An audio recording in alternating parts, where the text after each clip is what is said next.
हमारी संस्कृति, हमारे संस्कार सदा रहें हमारे साथ। सब्सक्राइब करें तिलक। नमस्कार दोस्तों। वैसे कितनी ही बार ऐसा होता है कि सब कुछ ठीक होता है पर कुछ अच्छा नहीं लगता, और कोई यदि आपसे इस अच्छे न लगने का कारण पूछे तो आप उसे कुछ बता नहीं पाते। बस इतना ही कह पाते हैं कि पता नहीं, कुछ अच्छा नहीं लग रहा। बाहर से जैसे सब ठीक लगता है पर अंदर से एक बेचैनी, अशांति सी रहती है। जो काम कर रहे हैं बस उसे छोड़कर बाकी सब बातों पर ध्यान जाता है। कुछ सोचने लगते हैं तो कंसंट्रेट नहीं कर पाते, कुछ करना चाहते हैं तो करने का मन नहीं करता, और कारण कुछ भी समझ नहीं आता।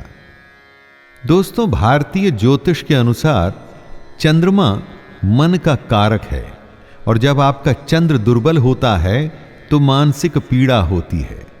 मन के अशांत होने का कारण होता है चंद्र दोष।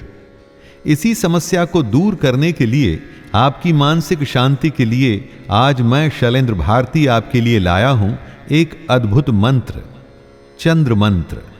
क्योंकि जब आपका चंद्र कमजोर है तो उसे सुदृढ़ तो करना ही होगा। यह चंद्र मंत्र आपके मन को शांत कर आपको मेंटल स्ट्रेंथ देता है। तो आइए सुनते हैं सबसे पहले चंद्र बीज मंत्र। ओम श्रां श्रीं श्रौं सः चंद्रमसे नमः। अब सुनते हैं चंद्र मंत्र। ओम ऐं क्लीं सोमाय नमः। ओम श्रीं श्रीं चंद्रमसे नमः। इस चंद्रमा मंत्र को तंत्रोक्त मंत्र भी कहा जाता है। चंद्रमा से जुड़ी एक पौराणिक कथा आपको इस मंत्र और चंद्र के प्रभाव के बारे में समझाएगी।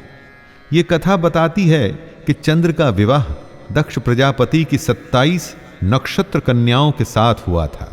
इन 27 में रोहिणी सबसे रूपवती थी, और शायद इसी कारण से चंद्र रोहिणी पर औरों से अधिक स्नेह दिखाया करता था। अब बाकी कन्याएं इस बात को कैसे झेल पाती? उन्होंने अपने पिता दक्ष से ये बात कही। पिता अपनी बेटियों का ऐसा अपमान और उनका दुख कैसे सहन करता? दक्ष वैसे ही क्रोधी प्रवृत्ति के थे। इस बात पर उनको गुस्सा आ गया और उन्होंने चंद्र को शाप दे दिया कि तुम क्षय रोग से ग्रस्त हो जाओगे। कहते हैं कि इसी शाप के कारण चांद पर काले धब्बे दिखते हैं।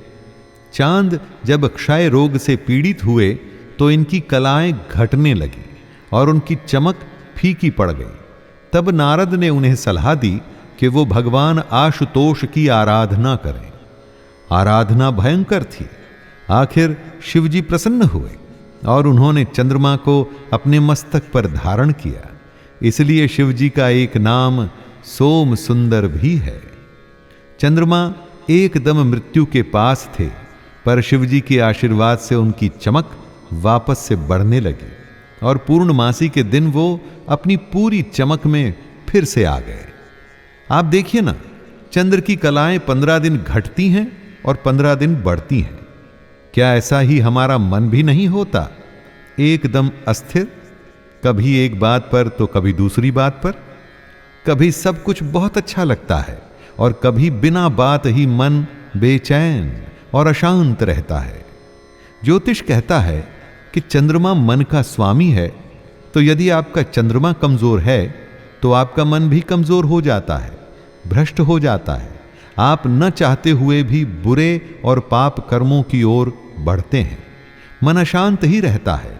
यदि सब कुछ ठीक हो तो भी शांति नहीं मिलती। एक निरंतर मानसिक तनाव की स्थिति रहती है।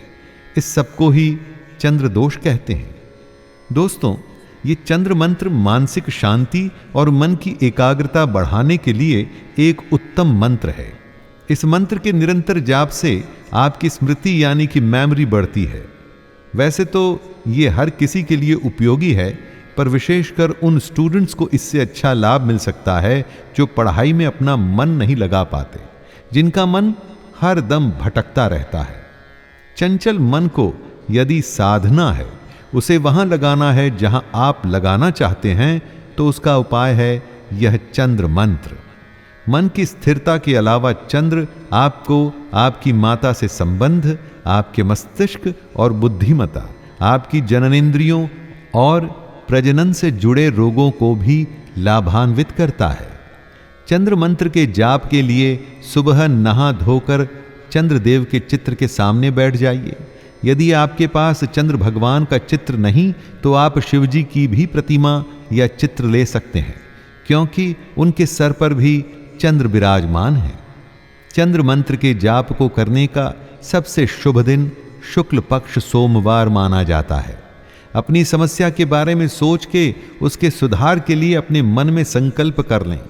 चंद्रदेव को प्रणाम करें और चंद्र मंत्र के जाप को आरंभ कर दें। जाप कम से कम 18 नहीं तो 108 बार करें। जाप करने के थोड़े ही दिनों में आप अपने में सुधार होता हुआ देखेंगे। आरंभ में आपको अपनी समस्या अच्छे से समझ आने लगेगी, फिर धीरे धीरे आप पाएंगे कि मन की उलझने, कंफ्यूजन्स दूर हो रहे हैं। मन और मस्तिष्क में स्पष्टता बढ़ेगी, यानी कि क्लैरिटी आएगी। और एक बहुत बड़ा अंतर जो आप अपने आप में पाएंगे वो ये कि आपकी रचनात्मकता बढ़ेगी, यानी कि आप और क्रिएटिव होने शुरू हो जाएंगे। आपका स्वभाव बदलेगा। यदि पहले आप चिड़चिड़े होते थे तो शांति आएगी, आपकी थकान कम होगी और अपनी बुद्धि को तीव्र होता हुआ पाएंगे। और फिर उसके बाद जब आप निरंतर जाप करते रहेंगे तो पाएंगे कि आपकी समस्याओं का समाधान भी आपको स्पष्ट रूप से दिख रहा है। कहते हैं चंद्रदेव क्षीर सागर के मंथन के समय हमारे सामने आए थे। इस बात को ध्यान में रखते हुए एक एक शब्द के सही उच्चारण को जानते हुए मंत्र का जाप करें। मन में चंद्रदेव को बसाए रखें, उनके प्रति श्रद्धा का भाव रखें। तो आइए मंत्र का जाप करें।